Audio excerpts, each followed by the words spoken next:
الحمدللہ نحمدہ ونصلی علی رسولہ الکریم بسم اللہ الرحمن الرحیم۔ پچھلے دنوں میں کسی جگہ بیٹھا ہوا تھا تو نام بگاڑنے کے بارے میں باتوں میں بات چل نکلی۔ ہم لوگوں کی عادت ہو گئی ہے کہ ہم آپس میں ایک دوسرے کو غلط ناموں سے اکثر پکارتے ہیں۔ جیسے عبدالرحمن نام ہوتا ہے، مانا مانا اسے کہتے ہیں، سلیم کو چھیما کہتے ہیں۔ تو یاد رکھیں، دیکھیں سورۃ حجرات کی آیت ہے کہ وَلَا تَنَابَزُوا بِالْأَلْقَابِ، بھئی آپ نام مت بگاڑیں، برے ناموں سے نہ پکاریں کسی کو، یہ اچھی بات نہیں ہے۔ اب بعض ہمارے پڑھے لکھے حضرات جو ہیں بڑی عجیب باتیں کرتے ہیں۔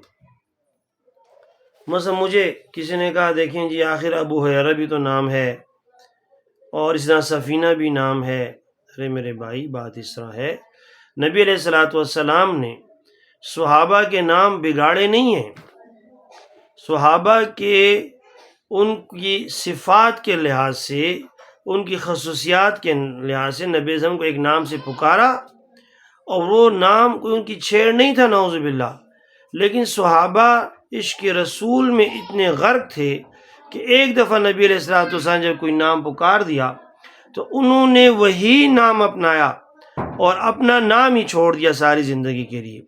مثال کے طور پر دیکھیں، صحابی کا نام ہے عبد الرحمن بن سخر رضی اللہ عنہ، تو نبی علیہ السلام نے ان کے پاس کہیں بلی کے بچے دیکھے تو اس کو کہا یا ابو ہریرہ، بلونگڑوں والے، بلونگڑے یعنی بلی کے بچے۔ تو حضرت ابو ہریرہ کو یہ نام اتنا اچھا لگا کہ جی چونکہ میرے آقا نامدار صلی اللہ علیہ وسلم نے یہ نام لیا ہے، لہٰذا ساری زندگی انہوں نے کبھی اپنا نام ابو ہریرہ نہیں پکارا، اپنا نام عبد الرحمن بن سخر نہیں پکارا، بلکہ وہ ہمیشہ اپنا نام ابو ہریرہ ہی کہتے تھے اور اسی نام سے پہچانے جاتے تھے۔ اسی طرح صحابی جا رہے ہیں، لوگ جو ہے تو اپنا سامان کو دیتے جا رہے ہیں، وہ سامان اٹھا رہے ہیں، پیارے نبی نے کہا بھئی یا سفینہ، تو سفینہ ہے، کشتی ہے۔ آج یقین کریں تاریخ میں حضرت سفینہ رضی اللہ عنہ ہی کا نام لیا جاتا ہے، ان کا اپنا نام کیا ہے کسی کو معلوم ہی نہیں، یا بہت تحقیقات کریں گے تو کہیں آپ ان کا نام معلوم کر سکیں گے۔ اسی طرح کئی صحابہ، پیارے نبی صلی اللہ علیہ وسلم نے کسی کو ذل اذنین کہہ دیا، ذل یدین کہہ دیا، ہیں جی، تو یہ جو نام تھے اصل میں یہ کوئی نام بگاڑنا نہیں تھا، یہ تو نبی علیہ السلام نے ان صحابہ کی صفات کے لحاظ سے، ان کی خوبیوں کے لحاظ سے ایک نام لیا جو ان کے لیے اعزاز کی بات تھی۔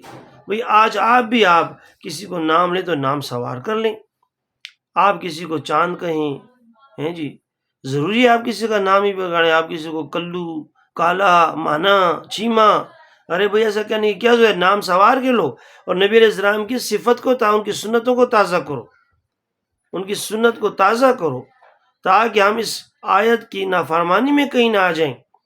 آج آپ دیکھ لیں، کسی کو بھی دیکھیں، بلکہ بعض لوگ جو ہیں اداکاروں کے نام لے رہے ہیں، اور مجھے تو بڑی حیرت ہے، بعض ڈراموں کے نام اور فلموں کے بگڑے ہوئے نام لوگ اپنے بچوں پہ رکھ رہے ہیں۔ بھئی ہمارے پاس اگر آپ نے نام ہی رکھنے ہیں تو صحابہ کے نام رکھیں۔ ہمارے بچپن میں مجھے یاد ہے کہ جب کوئی بچہ پیدا ہو جاتا کسی گھر میں تو ہمارے بزرگ قرآن کو دیکھ کر کوئی لفظ تلاش کرتے، اس کے مطابق اس کا نام رکھتے تھے۔ بہرحال جی، اب اللہ تعالیٰ ہم سب کو اچھے کاموں کی توفیق دے تاکہ ہم اسلام پر عمل کریں، نبی صلی اللہ علیہ وسلم کی سنتوں کو زندہ کریں۔ جزاک اللہ خیرا وما علینا الا البلاغ۔